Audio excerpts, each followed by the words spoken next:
রহমানির রহিম।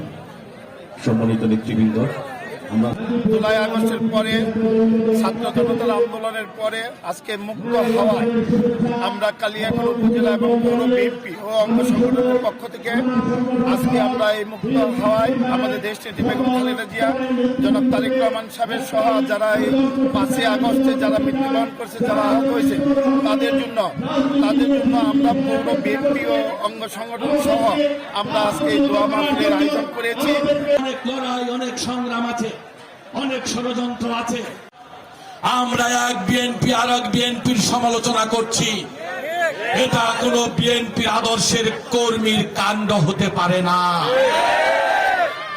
আমি জীবনেও কারোর কোন সমালোচনা করি না, আমি আত্মসমালোচনা করি। একটা কথা জিজ্ঞাসা করতে চাই, বিগত 16 বছর যে আওয়ামী বিরোধী আন্দোলন হয়েছে, আমি কি লড়াই সংগ্রামে আপনাদের সাথে ছিলাম না ভাই? হাত তুলে আমাকে দেখাবে।